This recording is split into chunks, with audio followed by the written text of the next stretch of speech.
Example 10. In a suburb, housing costs have been increasing at 5.2% per year, compounded annually for the past 8 years. A house worth $260,000 now would have had what value 8 years ago? Okay, back in example 5, let's see, what part was it? Part F. We labeled this as a compound interest problem, okay? Remember, when you see this phrase, compounded annually, that eliminates simple interest from the scenario.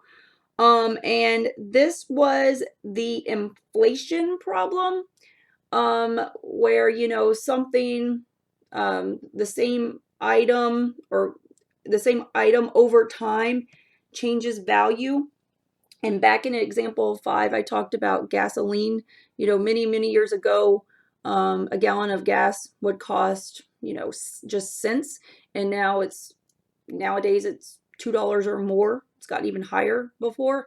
So the same item over time changes value, okay, including a house. And that's what's going on here. So you've got this one suburb where your housing costs have been increasing every year.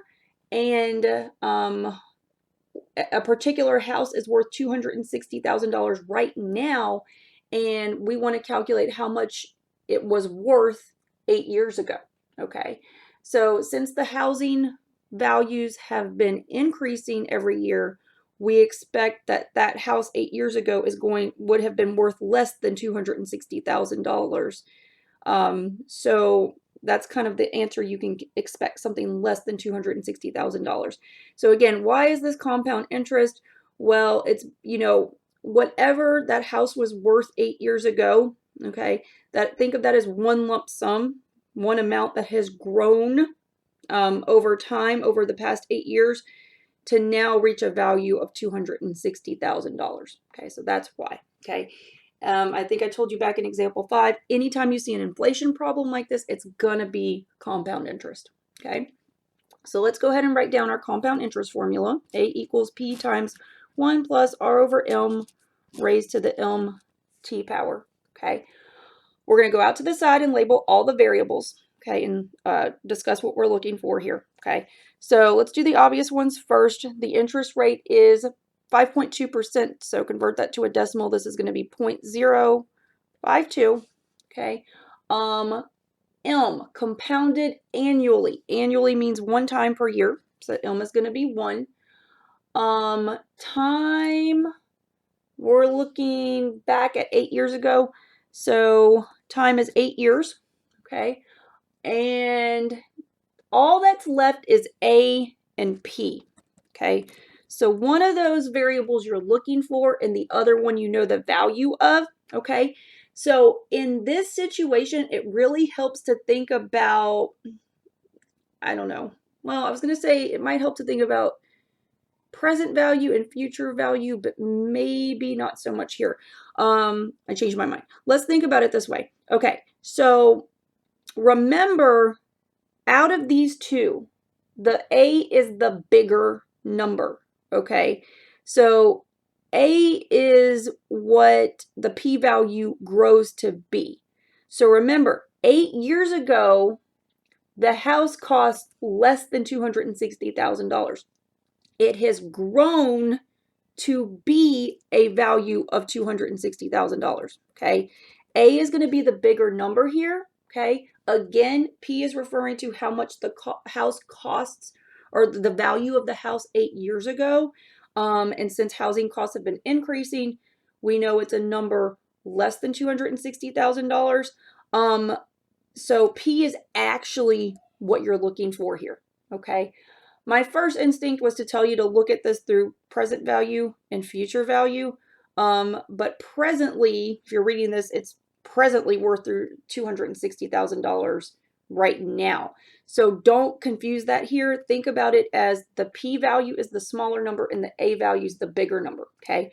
That house 8 years ago was worth less than this, okay? So you're trying to figure out how much it was worth 8 years ago so that it grew to be this value, okay? All right, so let's plug all this in and solve for P, okay? So A is $260,000. Okay, we've got P. Okay, plug in the other variables. So 1 plus 0.052 divided by 1 raised to the 1 times 8. Okay. All right. So again, when you're solving a compound interest formula for P, remember this whole quantity in parentheses, including the exponent, the P is not raised to that exponent, just the stuff in parentheses is. And so you need to figure out what this quantity is, the stuff in parentheses raised to the power, because P is being multiplied by that number. Okay, so let's go to our calculator, figure it out. Okay, so plug this in. Okay, we're going to get, let's see, 1 plus 0.052. You don't have to divide that by 1 if you don't want to. You could just do that in your head. Okay, if you just want to keep, in line with what we've been doing, then just type it in. Raised to, of course, you can do 1 times 8 in your head, but if not, make sure you put in parentheses. Okay, so this is the number that P is being multiplied by. Again, do not round this. You're going to have to carry all the digits. Okay, so let me go ahead and write this down for your notes. Okay, try to do this on your calculator and follow along with me. Okay, so we're going to get 260,000 is equal to P times this decimal, 1.500119714. Okay, carry all the digits. Okay, so to get P by itself, P is multiplied by this number. So to undo that, you're going to divide by this number. And whatever you do to one side, you have to do to the other. Okay, so you're going to get this.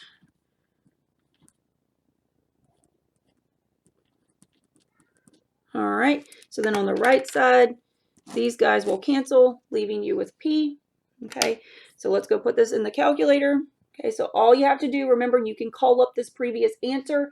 You're just going to do 260,000 divided by, remember I told you to do the second answer function.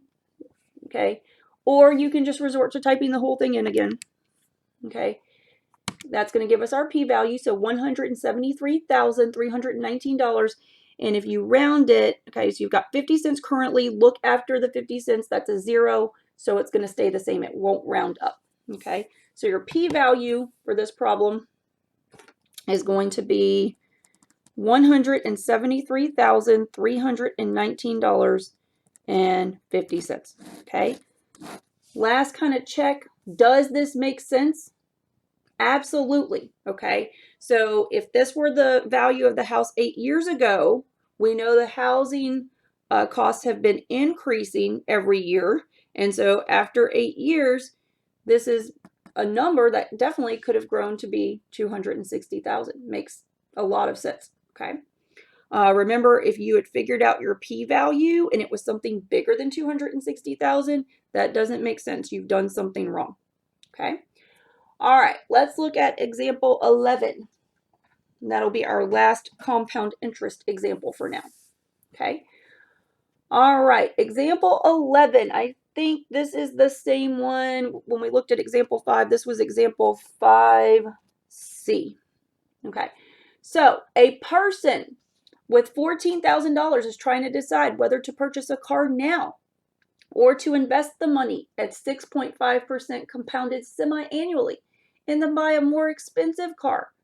How much will be available for the purchase of a car at the end of 3 years? Okay, so first of all, why is this compound interest? Okay, again, you see compounded semi-annually. That eliminates simple interest. Okay, you have a person who is trying to decide in regards to purchasing a car. The person currently has $14,000 at their disposal, and they may go out and spend the money right now and purchase the car. Or the other scenario they're looking at is, what if I take my $14,000 and save it over a 3-year period at 6.5% interest compounded semi-annually and let that money grow, and then when I come back in 3 years, I have a little bit more money to buy a slightly nicer car. Okay, so remember, this is compound interest because you're you're trying to figure out how much money the person would have if they went the saving route and tried to, decided to buy a slightly nicer car. The person will be saving this one lump sum. This is going to be a one-time deposit that they're putting in their savings account. Okay, so that's what makes this compound interest. Okay, so we are going to go ahead and write down our compound interest formula and write down the values of our variables. Okay, so let's see. The interest rate is 0.065. Compounded semi-annually means that M is 2 because semi-annual means twice a year. Okay. The money will be saved for a total of 3 years, so T is 3. Okay. And then let's look at A and P here. Okay. So remember what's going on here. P is the amount of the one lump sum. Okay, so the person's going to put in $14,000, and then after 3 years, he or she is going to have an account balance. Okay, we're assuming should be bigger than $14,000. So you're looking for that account balance after 3 years to see how much more, how much money total you would have to spend on a nicer car. Okay, so this is what we need to plug into the formula. Okay, so we're looking for A. Okay, so again, when this gets popped out, your answer had better be bigger than 14,000. If not, you're doing something wrong. All right, so we're going to get 14,000 times 1 plus 0.065 divided by 2 raised to the 2 times 3 power. Okay, so that's how you plug in. Okay, you're solving for A here. That's the most straightforward variable you can solve for when using this formula. Okay, so just type it in like you see it. Okay, so we're going to get 14,000, open parentheses, 1 plus 0.065 divided by 2, raised to the, you can do the 6 in your head. Okay, so you would enter, if you went that route, you would just enter it in like this. Okay, and again, if you don't, you must put the exponent in parentheses. Okay, so this is what you should get. Okay, this is a sensible answer. It is more than $14,000. Okay, so he's going to have a little bit more money, almost $3,000 more to spend on a slightly nicer car. Okay, so at the end of 3 years, let's go ahead and round it. Okay, so again, look at your cents. You've got 66 cents. The number after the 66 is a 1, so you're going to keep it 66 cents. You won't round up. Okay, so I'll go ahead and even like write this out. Let me write this down.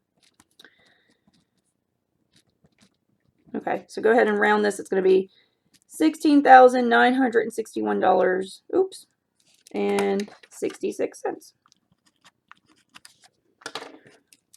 All right, so that is our last compound interest problem. We will now go through the problems from example 5 that involve the future value of an annuity formula.